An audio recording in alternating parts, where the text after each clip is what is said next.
Salut la team, j'espère que vous allez bien. Donc, bienvenue sur ce nouveau format de podcast interview. Donc, l'objectif de ce format, je vais vous l'expliquer très rapidement. Je vais essayer de faire un petit peu différent de tous les formats podcast qu'on peut trouver sur le YouTube français, surtout Accès MMA. Donc, c'est souvent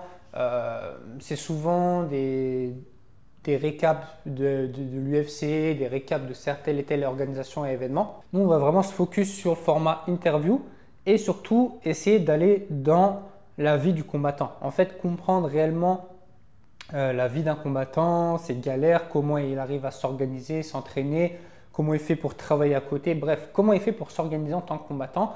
Et on va essayer d'interviewer des acteurs vraiment de tout type de sport de combat. Déjà, on ne va pas que se focus sur le MMA, on va partir sur des combattants de boxe, des grappleurs, des lutteurs, etc.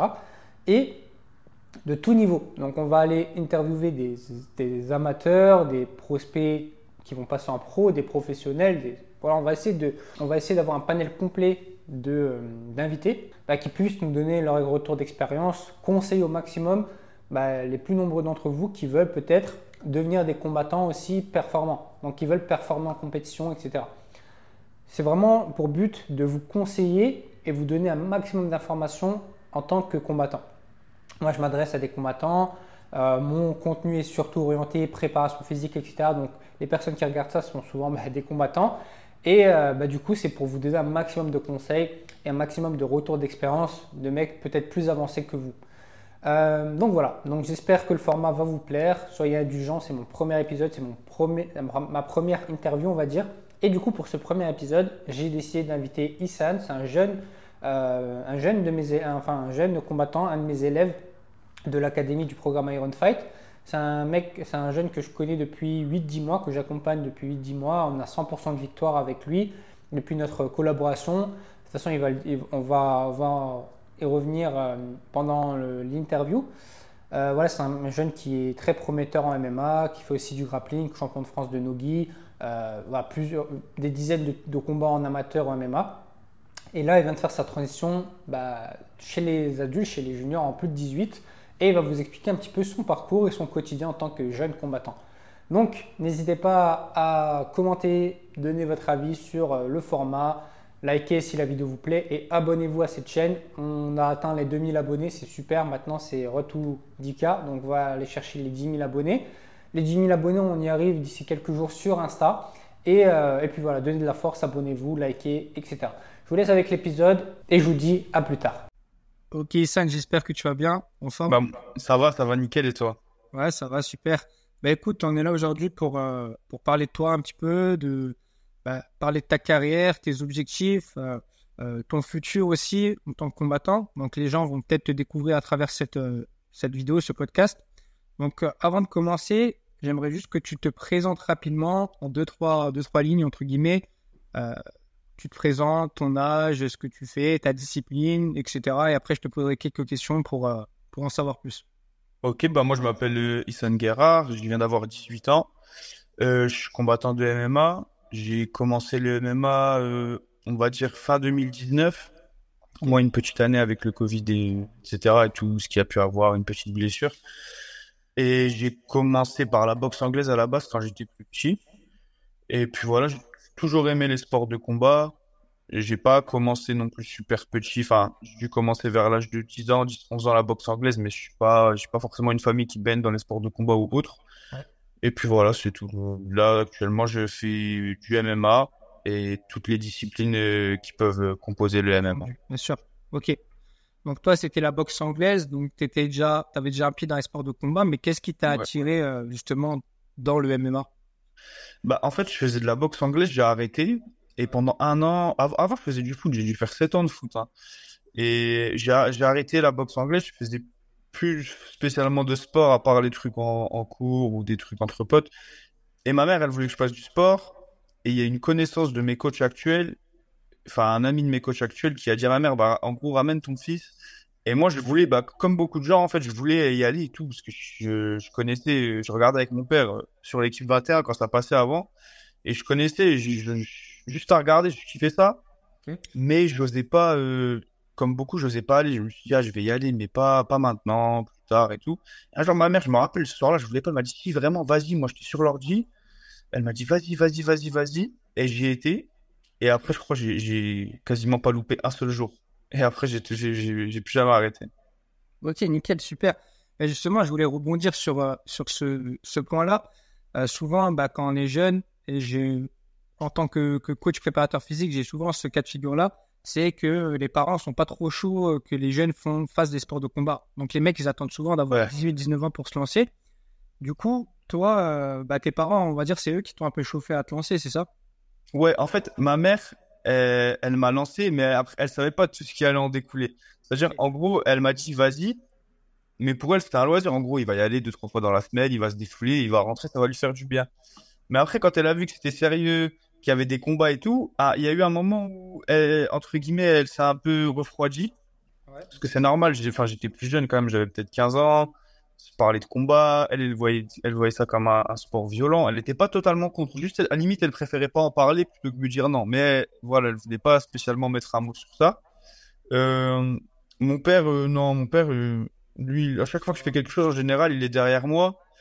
Là, pareil, il a toujours des petites inquiétudes, mais rien de fou. Après, quand ma mère, elle a vu que c'était sérieux, enfin, que ça commençait à être, entre guillemets, sérieux, là, par contre, elle est, entre guillemets, enfin, elle s'est mise à fond derrière moi, quoi. Et mon père aussi. Ok, super. Ça, c'est un avantage quand même. euh, Parce que c'est quand même un sport assez particulier, Ouais, tu vois.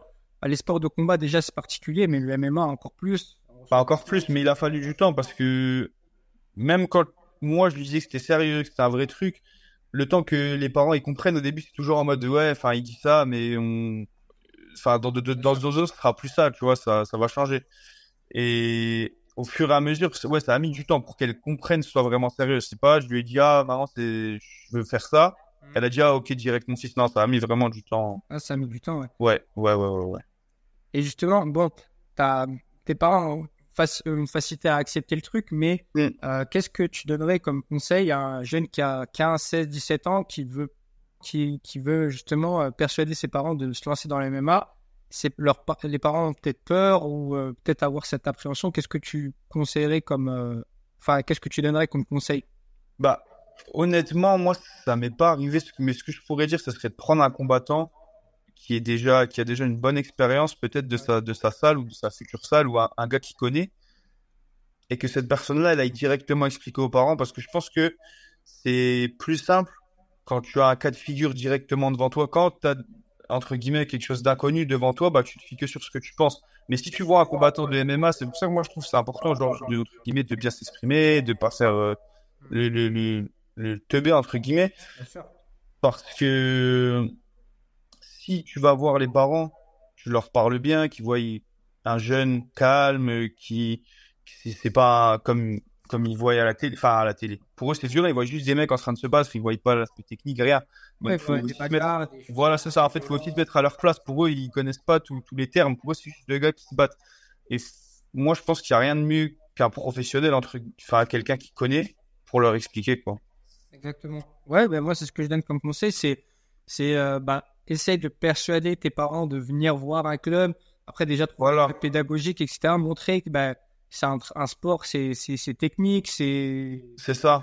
En fait, le MMA, c'est pas l'UFC, tu vois. T'es pas obligé d'être trop ensanglanté, etc. Tu peux commencer le MMA en C'est ça. découverte, en loisir, et montrer ça à tes parents, cette image-là, tu vois. Même au début, pour les rassurer, tu vas pas faire de combat tout de suite, en général. Donc, tu peux leur dire d'y aller seulement sous forme de loisir dans les premiers mois, de découvrir. Et si là, il y a des complications, en général, il y en a pas. Enfin, nous, on connaît, Bien sûr. mais le temps d'acceptation, Exactement, quand c'est les ça. parents acceptent. C'est ça, c'est un travail à faire sur le long terme. Bon, moi, j'ai Ouais, pas eu c'est ce ça. problème-là. Moi, j'ai fait de la lutte. La lutte, c'est un sport de préhension, c'est violent, mais c'est pas du MMA. C'est moins compliqué à faire digérer aux parents. Ah, exactement. Ouais, c'est moins compliqué. Il y a pas de, enfin, il y a des grosses blessures, mais il y a pas, enfin, de dégâts, on va dire, super visibles. Il y a pas de nez cassé. Enfin, si, mais Ça, ce qui ça fait se voit peur, moins. ce qui fait peur les parents, c'est souvent les coups, tu vois. C'est Ouais, c'est ça, bah, c'est ça. en boxe, voilà.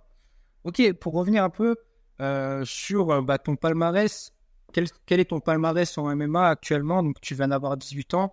Ouais. Tu pourrais nous en dire un peu plus. Combien tu as fait de combats en amateur? Là, en MMA, en tout, je suis à, si je dis pas de bêtises, à 6-1 Ok. en mineur, parce que tous les combats en mineur, ils ne sont plus répertoriés. Ok. Euh, Ensuite, j'ai pas mal de combats de grappling. Je pense vraiment beaucoup. Je dois avoir une quinzaine de combats de grappling et aussi une bonne quinzaine de combats en KMX. Donc, Ouais, tu t'en compteras traces. quand t'es arrivé de MMA, c'est dans la cage. Des fois, il y a même plus de liberté. Enfin, moi, quand j'étais mineur, il y a plus de liberté au KMX que sur certaines compétitions de MMA, des fois. Ouais. Donc, je dois avoir, ouais, presque une quarantaine de combats, je pense. Et, et en grappling, j'ai fait champion de France non, il y a 2 semaines Ouais, il y a en 2 semaines. nogi. J'ai fait champion de Belgique Mhm. et j'ai gagné les premières MMA League juniors qui étaient à Miramas. Ils avaient fait une seule MMA League pour les juniors. Ouais. Et après, j'ai fait 2 fois champion de France au KMX aussi. Ouais. Depuis qu'on travaille ensemble, bah, je crois que tu as 0 défaite, hein, 100% victoire à l'heure actuelle. Donc, Bah ouais, depuis qu'on travaille ensemble, ouais. ouais, ça fait plaisir quand même. Et Ouais. ouais, et ce qui est intéressant, c'est déjà ton expérience à ton âge. Tu vois, t'avais même pas 18 ans, tu avais déjà plus d'une vingtaine de combats. Même si c'est du pancras, du kami, c'est déjà de l'expérience. C'est du C'est une prise pancras, d'expérience. Maintenant, ouais, quand j'arrive dans la cage, je suis vraiment détendu. Ah, moi, je me rappelle mon premier combat en Belgique que j'ai fait. Des fois, une semaine avant, 2 semaines avant, parce que c'est totalement inconnu, juste penser au combat et j'avais du mal à dormir. Là, maintenant, vraiment, je peux faire une sieste 2 heures avant un combat. Je suis super calme à l'idée de combattre, en fait. Ah, ça, c'est une vraie plus-value parce que aujourd'hui, quand tu regardes, bon, ça va se démocratiser, mais Mm. déjà, on commence le MMA plus tard et des mecs qui ont moins de 18 ans qui combattent, qui ont déjà des combats en cage, c'est très rare. Tu vois, les mecs ont fait un peu de lutte, du judo, de la boxe, Ouais, c'est ça. mais du MMA pur, c'est Ouais. très Mais rare. maintenant, je pense vraiment qu'on est dans l'essor. Oui, bien sûr. Où là, de plus en plus de jeunes, même des très jeunes, ils vont combattre. Moi, par exemple, si je peux mettre un peu de lumière sur lui, il y a un jeune de mon club qui s'appelle Alexis. Il est très, très, très fort, très, très technique, même plus technique que certains adultes. Et il a déjà fait, par exemple, son premier combat de MMA. C'était d'ailleurs au Game of Cage. Et je crois il a 10 ans. Ouais, j'ai vu ces combats, Ouais, je me rappelle. ouais. Ça Donc, va je arriver pense pas que mal. ça va arriver de plus en plus vite. Bien sûr, maintenant, ils vont faire des tournois et tout. Ouais, c'est ça. Plus vite que ce que l'on pensait ou ce que l'on pense même. Exactement. Ouais. Exactement. Et pour revenir un petit peu, donc toi, voilà, tu as 18 ans, donc forcément, tu es passé par. Enfin, tu travaillais, enfin, tu étais scolarisé, donc tu avais l'école Ouais. et l'entraînement. Est-ce que tu peux nous expliquer un petit peu comment tu gérais ben, le côté scolaire avec l'entraînement? C'était quoi une semaine type ou une journée type? Comment tu t'organisais? En fait, ça va parce que on va dire que j'ai fait un bon choix. Ouais, C'est de m'orienter sur une filière professionnelle. ok. Parce que quand je vois tous ceux qui sont en généraux, ils ont beaucoup, beaucoup de taf à la maison. Et moi, j'aurais eu ça, ça aurait été impossible. Enfin, il y aurait un des deux qui aurait flanché, ça aurait été soit le sport, soit l'école. Je sais pas lequel des deux. Mhm. J'ai ma petite idée, mais enfin, ça aurait pas pu suivre. Et, euh, et en fait, le fait d'avoir été sur une filière professionnelle, moi, franchement, honnêtement, j'avais pas de devoir.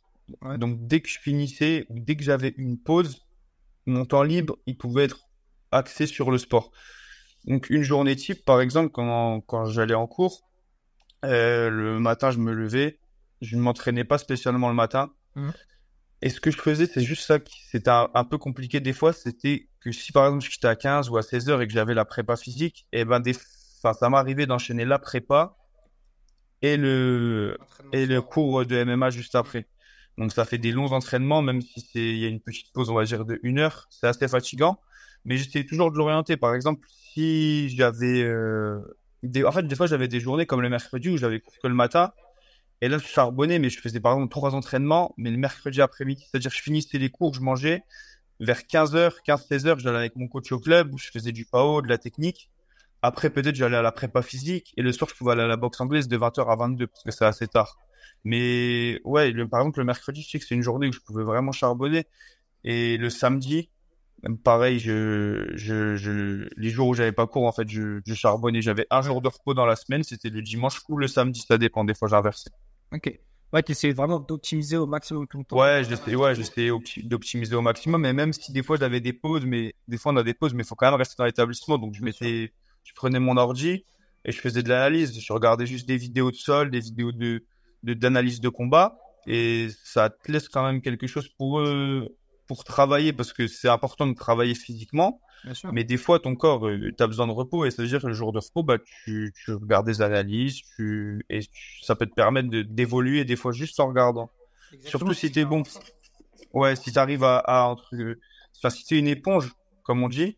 Mhm. Moi, j'ai déjà vu des techniques, je les ai jamais essayé au club. Et au moment là, je me suis souvenu de la technique, je l'ai essayé et ça a marché. Donc, des fois, je sais qu'il y a des gens, il y a des gens, ils sont comme ça. Et ça peut vraiment bien marcher pour eux. Ouais, enfin, c'est un super conseil parce que oui, on a l'habitude, on va regarder des highlights, des choses, des combats, mais si tu Ouais. regardes vraiment de la technique, tu viens comme si tu faisais un cours. En Mais fait, c'est tu ça. vas regarder des vidéos stratégiques, que ce soit du sol, de la boxe, du cage control, peu importe, mais tu vas Ouais. déjà visualiser et le soir, tu peux le tester, tu vois. C'est des choses que tu peux Bah, c'est ça. En fait, ouais, moi, quand je regarde, en général, je vais regarder, ouais, comme un cours. En fait, comme un tableau, il va y avoir des ronds, des flèches, et que c'est comme si tu étais en cours. Surtout avant, je regardais à part si je me levais et il y avait des combats qui m'intéressaient, mais je regardais pas de combats de MMA en entier, hein. C'est rare que je me posais devant un fight de 25 minutes et je regardais le fight comme ça. Ouais, Ou alors, si je regardais, je me dis, je vais regarder ce fight, mais pour l'analyser, pas, je vais le regarder pour, ok, te distraire. ouais, voilà, c'est ça.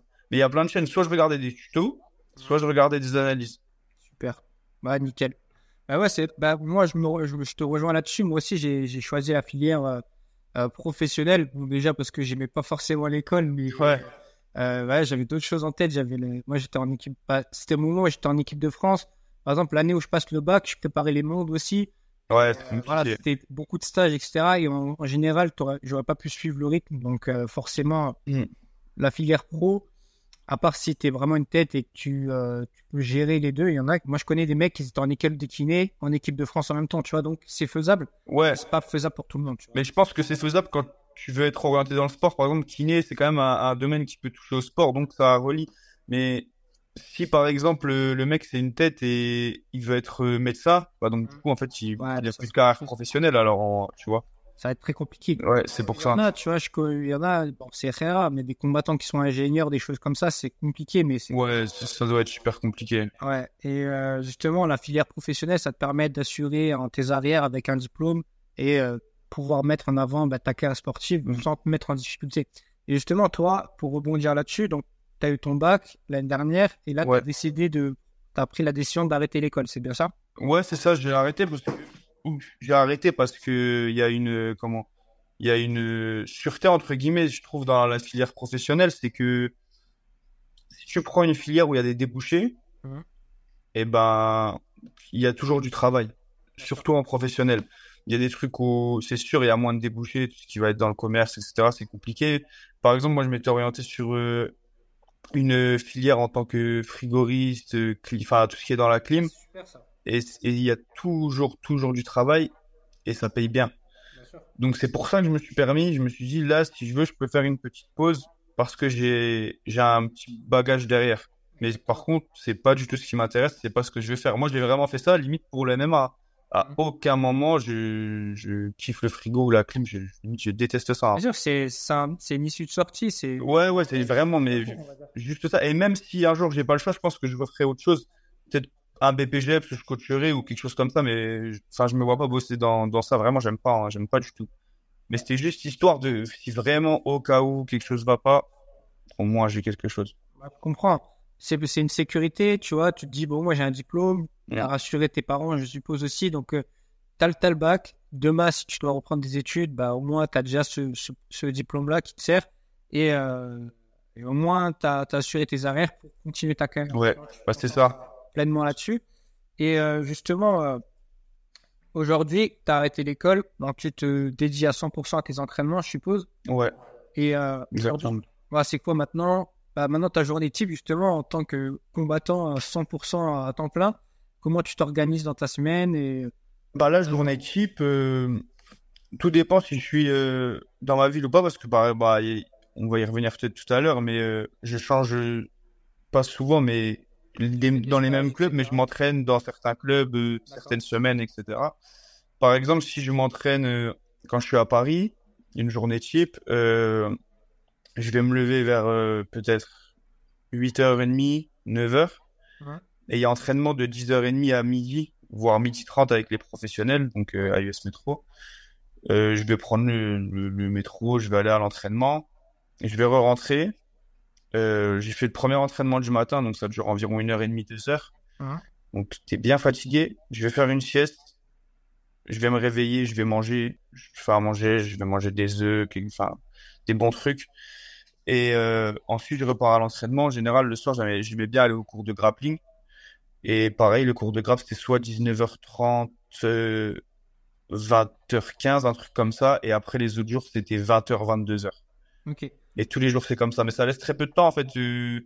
Moi, je suis quelqu'un, par exemple, j'aime bien aller me balader. Et la semaine, je peux pas. Parce que je me lève le matin, je vais à l'entraînement. Après, il faut prendre le transport. Aller-retour, il y a 1 heure de transport. T'es tellement fatigué que tu dors. Et quand tu te réveilles, c'est l'heure du deuxième. Tu refais le transport. Et tu rentres et tu redors. C'est-à-dire que tu fais vraiment rien d'autre. Donc, C'est ça. ma journée type, elle est vraiment simple. Hein. C'est vraiment ça. Quand les gens ils disent tu t'entraînes, tu dors et tu manges, ben, en fait, C'est ça. C'est vraiment la ça. vie d'un sportif de haut niveau, c'est Ouais. exactement ça. S'entraîner, Ouais. dormir, manger, se reposer, les soins, et ces choses comme ça. Et Et c'est pour ça, faut aimer ce que tu fais parce que, en vrai, c'est pas super passionnant pour quelqu'un qui, enfin, exactement. c'est pas passionnant du tout, même. Il y a pas de passion. Enfin, si, tu as la passion du sport, mais je veux La dire, passion c'est du pas sport, mais passionnant. outre, il n'y a C'est pas une de routine. passion. Même des fois, tu veux regarder un film, bah, en fait, il est trop tard parce qu'il faut que tu te couches pour demain être en forme. Du coup, tu peux pas commencer une série, tu peux pas commencer un film et tu te retrouves à regarder ce que tu devais regarder. Bah, en fait, dans le métro, pendant le transport, et dès que tu finis, c'est, Exactement. Il y a ouais. beaucoup de personnes fantasment sur la vie du combattant, tu vois, c'est un peu... Ouais, non, moi, je pense que Voilà. c'est faux. Mais quand tu es dans la vraie vie, tu connais ça, Ouais. tu vois, la difficulté des entraînements, la fatigue, la routine, la monotonie. Après, c'est un choix de vie, tu vois, Ouais, c'est c'est sûr. ce que tu aimes, forcément, c'est un choix à prendre. C'est sûr, bah, il y a ouais. En fait, c'est les gens de l'extérieur en général. Mais je crois que c'est Tyson, il disait ça ou un truc comme ça, mais il disait en gros, enfin, vous voulez pas ma vie. Ouais. Et ouais, c'est pas passionnant. C'est pas Exactement. passionnant. Bah justement, je voulais rebondir sur ce que tu as dit. Toi, bah, je t'ai vu depuis qu'on travaille ensemble. Ouais. Tu as bougé un peu partout. Tu vas à US Metro, tu es déjà allé au Maccabi, etc. Mm. Tu t'entraînes aussi de temps en temps à Reims aussi, parce que toi, tu habites proche de Reims, il me semble. Ouais, souvent je suis à Reims, vraiment souvent à Europe Top Team avec Anthony Dizier en coach principal. Et franchement, c'est un super club, hein. Ils mettent vraiment beaucoup Europe Top Team. Ouais. Et comment tu t'organises pour partir comme ça à Nice à 18 ans ou 17 ans, à Nice, à Paris? Comment tu fais pour te débrouiller et partir comme ça? Bah, en fait, Ça peut intéresser. j'ai des proches dans ces villes-là. Donc, quand j'y vais, en général, je suis hébergé chez un Ok. proche. Donc, déjà, je paye pas le logement. Et après, la nourriture, bah, en fait, j'ai juste la nourriture à payer. Ouais, tu te débrouilles, quoi. Ouais, voilà, je me débrouille. Ça, c'est top, ça. Mais ouais, par exemple, quand je vais à Paris, je vais dormir chez de la famille. Quand je vais à Arras, je vais dormir chez des amis et des amis qui sont dans le MMA. Donc, on a la même routine. Ah, c'est Et nickel. puis voilà. Ouais, c'est cool. Et après, en plus, ce qui est bien là-dessus, c'est quand tu commences à te faire des contacts, tu vois. Si tu n'avais pas cette famille proche, Mm. demain, tu vas à Nice, bon, tu fais un contact avec un mec. Le mec, il a, je sais pas, il a la possibilité de t'héberger. Tu peux te débrouiller comme tu veux. Des fois, tu peux dormir dans la salle. Moi, voilà. Moi, personnellement, je l'ai jamais fait, mais j'ai des amis qui faisaient des stages. Ils n'avaient pas d'hôtel ou quoi, bah, ils allaient dormir dans la salle. Bah, c'est ça. Moi, je le fais pas. Mais à Nice, par contre, quand j'y étais, ouais, à Nice, je le fais. Je dormais dans la salle. Oui. On était trois. Il y avait un combattant pro et un autre gars que j'apprécie beaucoup aussi. Et, euh, et on dormait à la salle, ouais. Moi, je mettais mon matelas dès que les cours étaient finis, puis je dormais sur le tatami et le matin, fallait remballer parce qu'il y avait le début des cours. Exactement, bah, c'est ça. Après, il y a Mais- toujours moyen de se débrouiller si on a la dalle, si on a envie. Ouais, c'était Voilà, tu ça. prends un train, tu pars. C'est Après, sûr tu que- dois mettre des choses de côté, tu vois, t'as pas, par exemple, là, quand tu finis ton entraînement, tu peux pas dire forcément, ah, je vais me mettre dans mon petit coin à la sieste et tout. Non, parce qu'il y a des cours, ça veut dire que tu dois te mettre dans un petit coin de la salle, vraiment, pas dérangé, tu vois, donc C'est sûr que t'es loin du confort, forcément, mais après, il faut savoir ouais, que c'est des sacrifices à faire aujourd'hui, tu vois. Plus tard, tu auras ce confort, tu auras plus de confort. Comme tu as dit, tu peux être hébergé ou même, on peut le voir dès par la suite, si tu commences à avoir des revenus, des sponsors qui te permettent d'investir dans tes stages, etc. Ok la team, je fais une petite pause sur cet épisode pour vous faire un petit instant promotion. Donc pour ceux qui ne connaissent pas encore, moi je suis le fondateur de l'académie du programme Iron Fight Performance. Donc si aujourd'hui tu es un combattant entre 18 et 30 ans, que tu es compétiteur ou que tu souhaites faire de la compétition, que tu veuilles préparer ton premier combat ou que tu sois déjà un compétiteur avancé, que tu veux atteindre le haut niveau, en tout cas, si tu veux passer à l'étape supérieure, au niveau supérieur dans ton sport, alors écoute ça.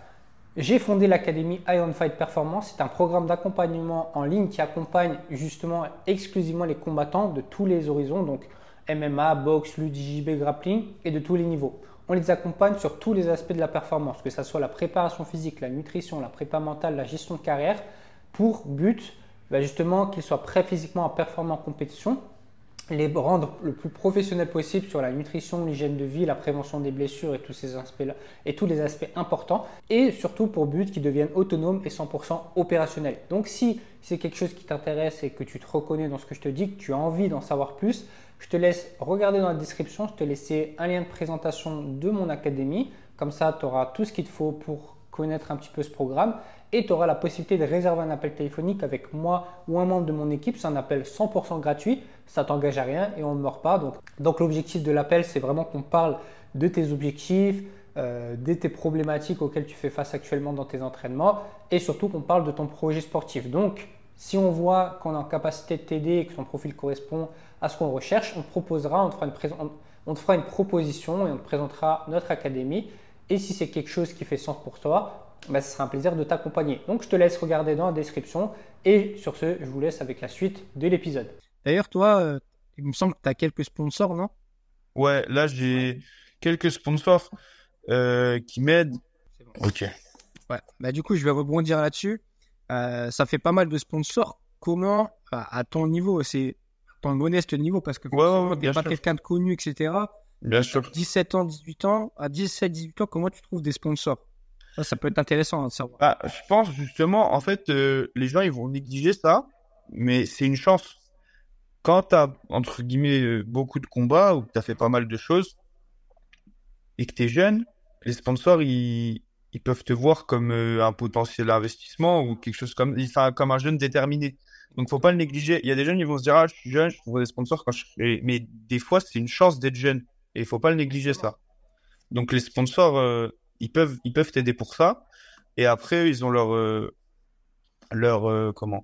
bénéfice aussi. C'est-à-dire que eux, ils sont défiscalisés de 60%. Et ils bénéficient de la pub, même si bon, j'ai pas des millions d'abonnés, mais par exemple, là, sur ces 30 derniers jours, j'ai fait sur le compte, j'ai fait 104 ou 110 000 vues de compte, dont je crois 29 ou 30 000 impressions. Donc ça aide pas mal, surtout quand c'est des sponsors de ma ville ou des sponsors qui peuvent avoir des sites internet. C'est sponsors de ma ville, j'ai beaucoup de gens de ma ville, c'est indéniable. Du coup, ils vont voir. Et pour ceux qui ont des sites ou comme Debza, les gens, ça peut les renvoyer directement. Donc, ça peut être pas mal. Puis le MMA, c'est un cercle petit, donc surtout si c'est des gens du MMA, par exemple, si tu vas avoir le mec qui va avoir 5000 abonnés, sur les 5000, il va avoir pas mal de gars du MMA ou du circuit français qui vont le suivre, en fait. Donc ça va. C'est ça, et souvent on se dit, ouais, je vais avoir des sponsors quand je serai pro, etc. Sauf que c'est maintenant que tu as besoin de sponsors. Et c'est ça. En fait, quand ils ont sponsor en tête, ils ont des grosses marques. Ouais, c'est ça le truc. En fait, il faut se concentrer sur les sponsors locaux. Le mécanicien de ta ville, telle et telle boîte, restaurant. En fait, c'est ces sponsors-là qui, déjà, eux, ils vont le faire. Entre guillemets, ils n'ont pas grand-chose à gagner sur toi, mais ils vont le faire peut-être par plaisir de t'accompagner. Ouais, et même, moi, je pense qu'il ne faut pas le négliger. Même si, justement, déjà, il y a cette notion de mec de ta ville, tu vois. Ça. Donc, ils vont peut-être pouvoir t'aider. Et après, moi, des fois, on me demande, je dis, le seul truc qu'il faut faire, c'est combattre. Parce qu'il y a beaucoup de mecs, par contre, en fait, ils veulent des sponsors. Parce qu'ils disent, ah, c'est stylé, je dis, j'ai des sponsors. Ouais, c'est ça. Et mecs, ils combattent pas, tu vois. Donc, moi, je dis, faut pas, en fait, faut savoir pourquoi tu les veux et ça va être quoi ton besoin. C'est quoi ton besoin? Tu vois, moi, j'en ai besoin parce que je vais beaucoup bouger, je vais faire des camps. Ça. Mais si tu me dis, je veux des sponsors, mais tu sais pas pourquoi, tu restes dans le même club, tu communiques pas. Même si t'as pas beaucoup d'abonnés, communique. Mais t'es là, tu communiques pas, tu restes dans le même club. T'es chez tes parents, tu veux le sponsor pour dire que t'es sponsor. C'est ça. Tu veux pas te dire, moi j'ai un sponsor, tu vois. Et ça, c'est pas utile. C'est pas utile. C'est ça. Après, si ça marche pour toi, enfin, faut le faire, tu vois, mais. C'est ça, Pas une conviction. tu vas démarcher des boîtes de ton secteur, tu vas venir, tu vas expliquer ton projet, tu te dis, ben, C'est ça. j'ai tant et tant de dépenses dans ma carrière, je fais tant et tant de stages, etc. J'ai cette telle et telle visibilité. Voilà, les mecs, ils vont être hypés par ton projet, tu vois, ils vont pouvoir te suivre sur le long terme. Et si tu viens pas de Paris, par exemple, mais tu viens d'une petite ville, etc., ben, tu vas vite être connu dans ta ville, tu vas être une référence et Ouais. voilà, ça va te permettre, Après, c'est pareil, il y a plusieurs types de sponsors. Moi, je vois ça comme ça. Je vois les sponsors, tu sais, ceux qui vont te soutenir à l'année et les sponsors qui vont te soutenir sur un événement. C'est différent. Par exemple, tu vas avoir un fight ou un gros championnat. Ce sponsor-là, il va t'aider pour ce championnat, mais il va pas t'aider tout au long de l'année. Donc, des fois, tu peux trouver des sponsors en fonction de ton événement. Et ça, c'est pas plus mal pour un mec qui veut se lancer, qu'il le fasse, que quand il a un événement ou un gros truc. Moi, je trouve ça pas mal parce que si un sponsor, admettons, il lui dit je t'aide toute l'année et toute l'année il fait rien, tu sais, c'est un peu gênant vis-à-vis du sponsor de tu vois, mince, j'ai rien fait, tu vois. Moi, je dis c'est bien des fois de trouver des sponsors juste en amont un d'une événement. compétition ou d'un gros truc pour dire là, je vais te donner de la visibilité sur cette compétition. Et c'est pas plus mal aussi quand tu commences. Pour commencer, ouais, c'est bien. Ouais, Historique, c'est c'est un bon truc. exactement. Bon, du coup, on va revenir un petit peu sur l'actualité te concernant. Donc déjà, un point, c'était les championnats du monde amateurs Ouais, jeunes que tu devais y participer. Tu as eu ouais. petite galère. Est-ce que tu as envie d'en parler Ouais, bah oui, y a pas de souci. Bah d'ailleurs, c'est bien, ça pourrait clarifier. En fait, il y a eu un problème face à dormir debout. Nous, on y a été. Euh, Ceux de l'équipe d'Algérie nous ont rejoints. Donc, celui qui s'occupe de la Fédé, le coach national. Alors, toi, du coup, tu devais... Alors, petite seconde. Alors, toi, tu devais, pour récapituler, tu devais faire les championnats du monde, les Ouais, IMAF amateurs, mais pour jeunes, parce que l'équipe ouais, de en France, URSS. ils n'ont pas de sélection jeune. Du coup, tu as C'est ça. essayé de partir avec ta deuxième nationalité, qui est la nationalité algérienne. Hmm. Voilà. Donc, Et donc, du coup, on y a été. Il y a la personne qui s'occupait de la Fédé, le coach national et 3 ou 4 autres athlètes. C'est une petite équipe. On s'est retrouvés là-bas. Et le jour des... Enfin, en anglais, j'ai le mot, mais en français, des enregistrements. On y va, on voit ça tarde, ça tarde, ça tarde, ça tarde. Et je parle avec celui qui s'occupe de la Fédé, et c'était dû apparemment de ce qu'ils nous ont dit au conflit diplomatique qu'il y a entre l'UAE et l'Algérie. de la politique. Il y a de la politique Voilà, ils ont mêlé la dans le politique au sport. sport, et au final, on n'a pas eu les accords pour pouvoir participer sous notre drapeau. Ouais. Et il s'avère qu'à la fin, l'accord avait été donné, mais trop tard. Et je l'ai su cette semaine. Hein. C'est quand je Ah ouais, parlais avec le gars de la Fédé qui m'a dit, en fait, les accords, ils ont bien été donnés. Mais c'était trop tard. donc, tu es parti, Et ouais. déplacement jusqu'à. C'était où À Abu Dhabi. C'était à Abu Dhabi. Ouais. Jusqu'à Abu Dhabi pour rien, en fait. Bah ouais, c'est ça. En plus, franchement, c'était une grosse perte d'argent parce qu'il y aurait ça, je Bien l'aurais sûr, pas été. bien sûr. C'était, Ouais, c'était. Après, on est resté là-bas. En plus, parce que les billets, on les avait pris en fonction de la compète, donc je suis forcément, resté là-bas. forcément. Bon, enfin, après, au final, on a profité, on n'allait pas, entre guillemets, s'apitoyer sur notre sort. Mais à la base, on n'y avait pas été pour ça. Et surtout quand tu fais le régime, C'est sûr. ouais, surtout quand tu fais le régime, tout ça, tu vois, tu vas dans l'optique de combat, tu vas pas dans l'optique de vacances. Et une fois que t'es là-bas, on dit que tu combats pas, c'est frustrant. C'est clair, en plus, Ouais. MAF jeune, euh, voilà, on va dire que tu avais largement ta place, tu vois. J'avais ma place et en plus, c'était la dernière compétition en mineur pour moi. Donc, je me suis dit, c'était peut-être, entre guillemets, finir sur une bonne note. Exactement. Ouais. Exactement. Et du coup, là, ta deuxième objectif, est-ce que tu pourrais en parler, que tu prépares actuellement? Ouais, bah là, c'est dans une semaine et demie, c'est le 5 novembre. Il y a les IMAF, les Worlds, donc les mondes, mais cette fois-ci en majeur. Et moi, je suis en junior, donc en 18-21. Et c'est en Ouzbékistan. Normalement, je pars vendredi prochain. Et puis voilà, donc je crois on est 31 dans la KT. Et ça sera ma première en majeur. Ouais, moins de 21 du coup. Donc Mm. ça, c'est quand même bien qu'il y a ces catégories-là, tu vois, que tu tombes pas contre les signes. Ouais, tout de suite, ouais, c'est bien. Sur le circuit français, je sais que tu peux, mais sur le circuit international, c'est différent. Déjà, le niveau, il est plus élevé, donc je trouve que c'est mieux d'avoir cette KT-là. Exactement. Et les IMAF, bah, on sait que c'est le top du top Ouais, c'est ça. amateur en MMA, tu vois, donc Mm. forcément, c'est une super expérience. Et du coup, là, tu combats avec l'équipe d'Algérie encore, toujours? Ouais, toujours, toujours, toujours. Ok, super. Ouais. Ok. Et du coup, comment se passe la préparation? Comment tu t'es préparé pour cet événement? Bah là, la prépa, justement, j'ai été à Paris plusieurs semaines, j'ai été à Reims, j'ai bossé sur des thèmes spécifiques qu'on retrouve souvent aux IMAF, donc Ouais. beaucoup de cash control, beaucoup de défense. Après, c'est là où je suis à l'aise, moi, parce que je lutte beaucoup en MMA, donc ça me dérange pas, c'était un plaisir de faire ça.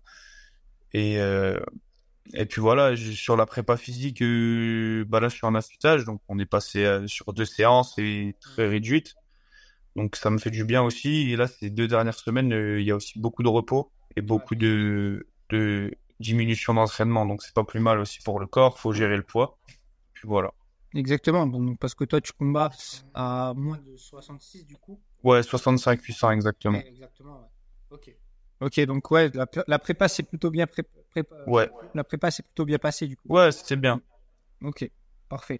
Bah, écoute, je rebondirai sur deux petits points avant d'en finir avec te laisser tranquille. Non, J'ai vu que t'avais déjà, t'étais déjà, comment dire, j'ai vu que t'avais rejoint une équipe de management, c'est bien ça? T'es déjà ouais, encadré au niveau du management? c'est ça. Je suis avec Résilience Ouais. et Non, c'est l'équipe un peu Maccabi, enfin Boxing Squad. en fait, Résilience, pour te résumer, en gros, on va dire, maintenant, ils s'étendent, mais à la base, c'est le management du Sud. Ils gèrent Ouais. beaucoup de gars dans le Sud. Donc, notamment les gars du Boxing Squad, voilà, ceux de Marseille Fight Club. Et là, après, bien sûr, ils s'étendent, hein. Ils sont des gars dans le Nord, un peu partout maintenant. Et puis voilà, donc, ouais, je suis avec Résilience. Enfin, on parle bien, ils mettent beaucoup, beaucoup, beaucoup sur plein de trucs. Et c'est un gros soutien, en fait, de les avoir de mon côté. Exactement. Donc voilà. Ok.